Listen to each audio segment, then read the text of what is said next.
Everyone on earth spoke the same language. Not similar languages, not related dialects. The same one. One vocabulary, one grammar, one shared way of making meaning out of the world. And they were moving east, the Bible says. A whole civilization walking together, speaking together, thinking together. And then they found a plain, and they stopped. And they decided to build something. What they built and why God responded the way he did is one of the most misunderstood stories in the entire Bible. Most people know the surface version. Tower goes up, God comes down, languages get scrambled, people scatter. End of story. Flip the page. But if that is all you have ever gotten from Genesis 11, you have been reading a postcard when there is a whole story sitting right behind it. Because the story of Babel is not really about a tower, and it is not really about language, and it is not really about God being threatened by human ambition. It is about something much older and much darker than any of those things. It is about the oldest question in human history. Who gets to be God? And once you see what is actually happening in those 9 verses, you will start seeing it everywhere. In ancient empires, in modern institutions, in technology, in your own heart. The story of Babel did not end when the languages scattered. It just changed addresses. Let us start at the beginning. And I mean the actual beginning of this story, which is not where most people think it starts. When you open your Bible to Genesis 11, you will find the Tower of Babel story, 9 verses, short, dense, strange. But here is something most people never notice. Genesis 10 comes before it. And Genesis 10 is what scholars call the Table of Nations. It is a long genealogical list of the 70 nations that descended from Noah's 3 sons, Shem, Ham, and Japheth, after the flood. It lists their territories, their languages, their clans. Genesis 10 verse 5 says that from these the coastland peoples spread in their lands, each with his own language by their clans in their nations. Verse 20 says the same about the sons of Ham. Verse 31 says it again about the sons of Shem. 3 times in Genesis 10, the text tells you the nations already have their own languages and their own territories. And then Genesis 11 verse 1 opens with this. Now the whole earth had one language and the same words. Do you see the problem? Genesis 10 describes a world of many languages. Genesis 11 opens with one language, and they appear to be telling opposite stories. This is not a contradiction, it is a deliberate literary technique. Genesis 10 shows you the end of the story, the world as it is after Babel. And then Genesis 11 rewinds the tape and shows you how it happened. The Bible does this. It zooms out, shows you the result, and then zooms back in to show you the cause. Genesis 10 is the answer. Genesis 11 is the question. And most people read Genesis 10 and skip straight to Genesis 11. Without realizing those chapters need to be read in reverse order to make sense. When you read them correctly, everything changes. You are not reading about a random ancient civilization making a bad architectural decision. You are watching the pivotal moment in early human history that set the trajectory for every empire, every ideology, and in every system of power that has ever existed. To understand what Babel means, you need to understand the world it was built in. After the flood, Noah's descendants began to multiply and spread. God's instruction to them was the same as his instruction to Adam and Eve in the garden. Genesis 9 verse 1. Be fruitful and multiply and fill the earth. Fill the earth.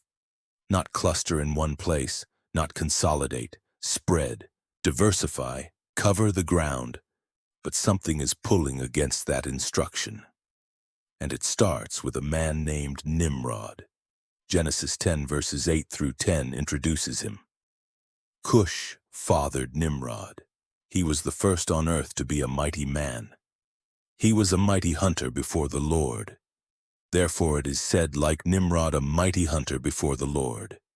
The beginning of his kingdom was Babel, Erech, Akkad, and Calneh, are in the land of Shinar.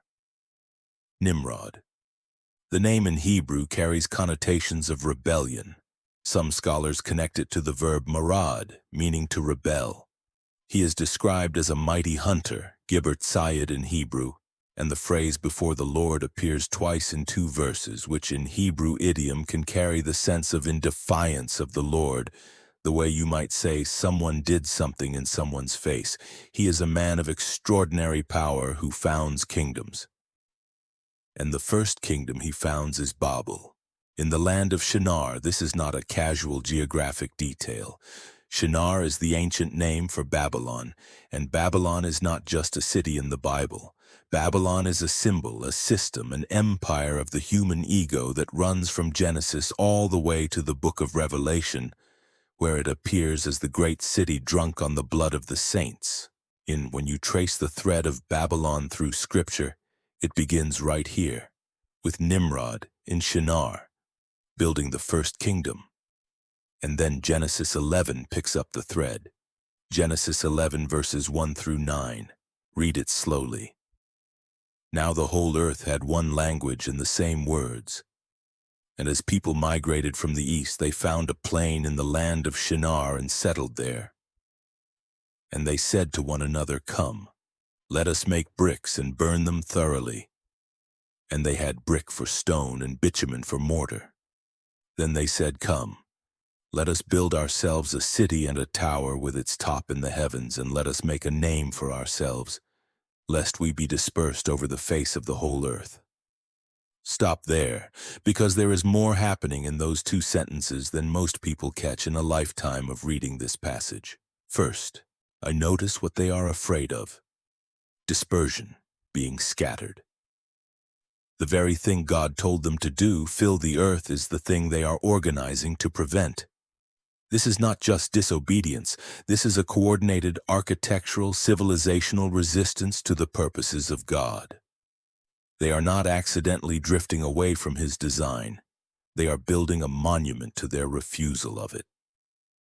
Second, notice the phrase, "Let us make a name for ourselves." In Hebrew, the word for name is Shem, and if that sounds familiar, it should. Shem is the name of one of Noah's 3 sons, the one through whom the covenant line runs, the one Genesis 10 traces all the way to Abraham. The word Shem means name, reputation, renown. And here at Babel, the entire human civilization is gathered together with one agenda: to make their own Shem, and to generate their own glory, to build a reputation that does not depend on God. This is the exact inversion of the gospel. The gospel is the story of God making His name known through broken, dependent, scattered people. Babel is the story of humanity trying to make its own name through unity, power, and construction. And they intend to anchor that name in a tower with its top in the heavens. Here is where the Sunday school picture breaks down completely. Most of us grew up imagining something like a very tall building, maybe a skyscraper in the ancient world, and God looking down nervously thinking, if they get much higher, they might actually reach me up here. And that image is almost certainly wrong. The Hebrew phrase translated "its top in the heavens," Rosho Bashamayim, was a common architectural idiom in the ancient Near East. And it did not mean the builders thought they could literally reach the sky. It was the standard way of describing a temple tower, or ziggurat. A ziggurat was a massive stepped pyramid structure built as a cosmic mountain, a meeting point between the human and the divine. These structures dominated the religious landscape of ancient Mesopotamia. Archaeologists have found the ruins of dozens of them across modern-day Iraq and Iran. The most famous ancient description of one comes from the city of Babylon itself, a ziggurat called Etemenanki, which in Sumerian means the house of the foundation of heaven and earth.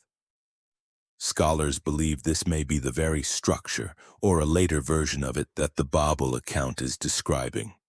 Here is what the tower was actually saying: "We are building the place where heaven and earth meet." In we are constructing the axis of the cosmos, and we are the ones who built it, which means we are the ones who control access to the divine. The tower was not an act of engineering hubris, it was an act of theological audacity. They were not trying to climb to God, they were trying to become the mediators between God and the world.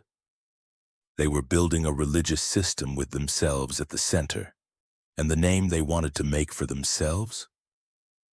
It would be written in the architecture. Everyone who came to where heaven met earth would have to come through them. Now read God's response. Genesis 11 verses 5 through 7. And the Lord came down to see the city and the tower which the children of man had built. And the Lord said, Behold, they are one people, and they have all one language. And this is only the beginning of what they will do. And nothing that they propose to do will now be impossible for them. Come, let us go down and there confuse their language so that they may not understand one another's speech. Notice something almost humorous in the text. They built a tower with its top in the heavens. And God had to come down to see it. The tower they imagined reached to heaven needed God to descend to even find it. The gap between human ambition and divine reality could not be more gently mocked. But then God makes a remarkable statement. Nothing that they propose to do will be impossible for them. This is not a statement of fear. God is not afraid of human potential. This is a diagnostic observation.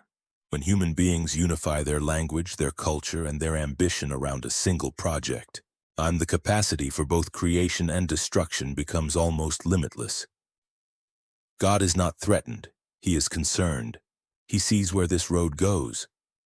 And it does not go toward flourishing.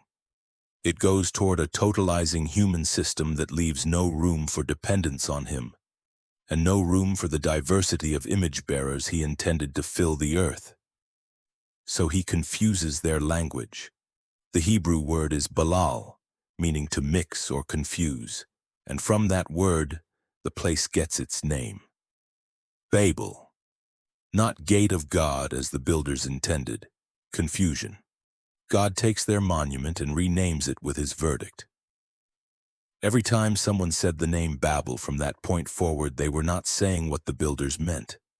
They were saying what God declared. Here's a detail that should stop you cold. Go back to the builder's stated goal. Let us make a name, Ida Shem, for ourselves. Now jump forward 2 chapters to Genesis 12 verse 2. God speaks to Abraham. I will make of you a great nation, and I will bless you and make your name, your Shem, great, so that you will be a blessing. The builders of Babel said, we will make our own Shem. God said to Abraham, I will make your Shem great. Same word. Direct contrast. The entire call of Abraham is the answer to Babel. Humanity tried to generate its own glory through centralized power and architectural achievement. God's response was to call one man out of that system, scatter him from his homeland, and make his name great not through a tower but through a promise, not through human construction but through divine covenant. This is the hinge on which the entire Old Testament turns. Babel scatters humanity in judgment. Abraham is called to be the beginning of a new gathering, not around a tower but around a God who keeps his word. The story is not random. It is structurally intentional. And once you see it, you cannot unsee it. Now skip forward roughly 2,000 years. Jerusalem, the day of Pentecost, Acts chapter 2. Jewish pilgrims from every nation under heaven have gathered in the city. The disciples of Jesus are together in one place. And suddenly there is a sound like a mighty rushing wind, and what appear to be tongues of fire rest on each of them. And they begin to speak in other languages. Acts 2 verses 5 through 11. Now there were dwelling in Jerusalem Jews, devout men from every nation under heaven.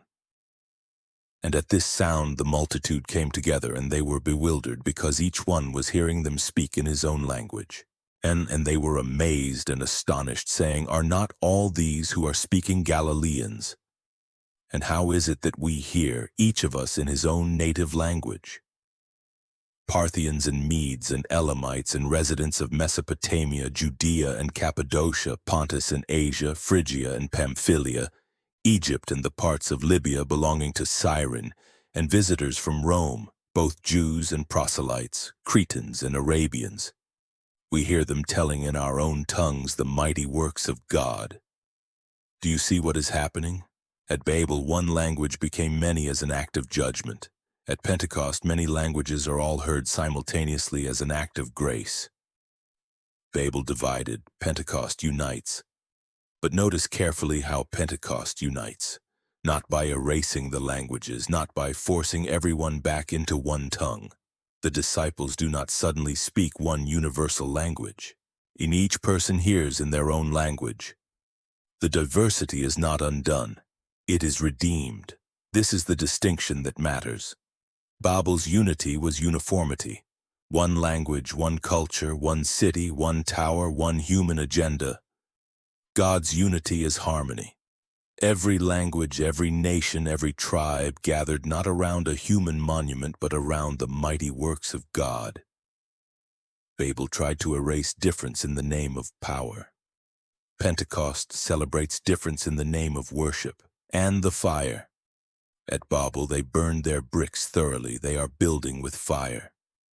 At Pentecost, tongues of fire rest on the disciples. God answers their fire with his own. He does not eliminate the image. He redeems it. But even Pentecost is not the end of the story. Jump to the last 2 chapters of the Bible. Revelation 21 and 22. I'm the new Jerusalem coming down out of heaven from God, prepared as a bride adorned for her husband. And in that city, Revelation 21 verse 24, by its light will the nations walk, and the kings of the earth will bring their glory into it. Verse 26, they will bring into it the glory and the honor of the nations. The nations, plural. They are still distinct, they still have their particular glories and honors, but they are bringing them into a city not built by human hands, a city whose builder and maker is God, a city that comes down from heaven rather than reaching up toward it, every culture, every language, every people group, bringing the best of what they are into the presence of God. This is what Babel was always trying to counterfeit, and the builders wanted a city that would gather all of humanity around a monument to human greatness. God's answer across the entire arc of Scripture is a city that gathers all of humanity around the glory of God himself. From Genesis 11 to Revelation 21, the Bible is telling one continuous story about what it looks like when humanity builds its own center versus what it looks like when God provides one. Now here is the part that should unsettle you, because we did not leave Babel in the ancient Near East. Every generation builds its own version. The pattern is always the same. People gather. They find a common language, a shared ideology, a unifying project. They begin to build. And at the center of what they build is always the same thing: the desire to make a name for themselves, to secure their own significance, to create a system that does not require dependence on God. Look at the empires of history: Egypt, Assyria, Babylon, Rome. Each one was a ziggurat in a different material, a centralized system of power that claimed to be the axis of the world, the mediator between heaven and earth, the source of meaning and order. Each one demanded that the people within it find their identity in the empire rather than in God. And each one, without exception, was confused and scattered by the same God who looked down at Shinar and came to the same conclusion. This is only the beginning of what they will do. But you do not have to go back to ancient empires to see it. Look at the modern world. The 20th century produced ideologies that were, in every structural sense, Babel projects. Fascism, communism. Both promised a unified humanity organized around a singular vision of the good. Both required the erasure of difference, the subordination of the individual to the collective project, the construction of a system that would make a name for the movement. Both collapsed under the weight of their own contradictions, not because they lacked power, but because they were building on the wrong foundation. And what about today? We live in a moment of extraordinary technological unification. For the first time since Babel, humanity has something approaching a universal language again, not spoken but written into code. The internet, social media, artificial intelligence. We have built platforms that connect billions of people, allow real-time communication across every language barrier, and are beginning to generate a single global information environment. The builders of Babel would recognize the ambition immediately. Let us build a system that connects all of humanity. Let us make a name for ourselves. This is not an argument against technology. It is an observation about human nature. Every tool we build carries the potential to become a tower. The question is never, what are we building? The question is always, what are we building it for? And who are we building it around? But let us bring this even closer, because the most dangerous Babel is not the one in Silicon Valley or in the halls of geopolitical power. It is the one you are constructing quietly, privately, with the materials of your own life. What is the tower you are building? And what is the project at the center of your life that you are stacking brick by brick, day by day, that is fundamentally about making a name for yourself? What are you afraid would happen if it were scattered? What would you lose if God looked down at what you were constructing and said, enough? The builders of Babel were not monsters. They were people doing what people do. They were afraid of being scattered, of being insignificant, of disappearing into the vast indifference of history without leaving a mark. So they built. We understand that. We are doing it too. But the Bible's answer to that fear is not a better tower. It is a better promise. The same promise God made to Abraham, I will make your name great. Not you. I will. The Shem you are frantically trying to construct for yourself, God is offering to give you. Not through architectural ambition, but through trust. Not through centralized power, but through faithful scattering, going where He sends you, filling the earth with His image rather than your own monument. There is one more thing here that tends to get lost in the telling. We often read the story of Babel as a story about human failure. And it is. But it is also a story about divine character. God did not have to respond to Babel. He could have let them build. He could have allowed the project to reach whatever human limit it was going to reach and then collapse on its own, as every human empire eventually does. Instead, He intervened. He came down. He confused the languages. He scattered them. Why? Because the scattering was mercy. And a unified humanity organized around self-exaltation and the rejection of God's purposes was a humanity walking toward a destruction far worse than confusion and dispersion. The scattering was disruptive and painful, the way surgery is disruptive and painful. But it was also the thing that kept the patient alive long enough for the cure to arrive. The diversity of nations that came out of Babel was not God's plan B. It was the environment in which the promise to Abraham could take root, in which the particular story of one people could eventually bless all the families of the earth, in which the gospel could go to every tribe and tongue and nation precisely because there were tribes and tongues and nations to go to. God confused their language so that one day at Pentecost, every language could hear the mighty works of God in its own tongue.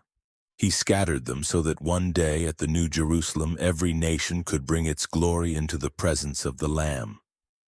The judgment of Babel was the first act of a story that ends in the fullest possible inclusion of every human culture in the worship of God. That is the God of this story, not a threatened deity protecting His territory. A patient architect working across millennia, using even the rebellion of His creatures as material for a masterpiece they could not imagine from where they were standing on the plain of Shinar. So here is where this leaves us. The Tower of Babel was not a one-time event. It was a diagnosis of the human condition. We are creatures made in the image of a God who builds, who creates, who orders, who names, and we carry that instinct in our bones. But we are also creatures who fell, and the fall did not destroy the instinct to build. It corrupted the purpose. Instead of building for God's glory, we build for our own. Instead of filling the earth with His image, we try to fill the earth with ours. Instead of receiving our significance from the God who names us, we try to generate significance through the monuments we construct. And God, again and again across the whole span of human history, does the same thing He did at Shinar. He comes down, He looks at what we have built, He sees where it leads, and He confuses it. Not because He is against us, but because He is for us enough to refuse to let us finish what Babel started. The question is not whether God will scatter what you are building if it needs to be scattered. And the question is whether you will be like the builders of Babel, who responded to the scattering with confusion and dispersal, or like Abraham, who responded to the call to leave with faith and obedience. The builders of Babel wanted to stay in one place and make a name. Abraham was called to leave everything and trust a name not his own. One man received what a whole civilization was straining toward, not by building higher, but by going further into the unknown, further into dependence, further into the kind of trust that lets God be the one who builds. Hebrews 11 verse 10 says that Abraham was looking forward to the city that has foundations, whose designer and builder is God. He was not trying to build that city himself. He was looking for it, waiting for it, living as a stranger in exile in the meantime, because he knew the city worth living in was not the one he could construct. That is the answer to Babel. Not a better tower, a better posture, hands open instead of reaching up, walking out instead of doubling down, trusting that the God who scattered Babel is the same God who is building something you cannot yet see, something that will make every tower ever built look like a child's stack of blocks beside a cathedral. The story of Babel is not ancient history. It is the story of every generation, every empire, every human heart that has ever tried to secure its own significance through its own construction. And it ends the same way every time. But the story God is telling does not end at the scattering. It ends at the city, the one with foundations, the one whose builder is God, and the one where every language will finally say the same thing, not because the others were erased, but because the one thing worth saying is so glorious that every tongue will say it at once. Every knee will bow. Every tongue will confess, not in one language, in all of them. That is what Babel was always reaching for, and that is what it will never be able to build. If this opened up a part of the Bible that felt closed before, the best thing you can do is share it with someone who thinks the Old Testament has nothing to say to the modern world. Subscribe if you want to keep going deeper, and leave a comment, even one word. That is genuinely how more people find this content. Thank you for being here. God bless you.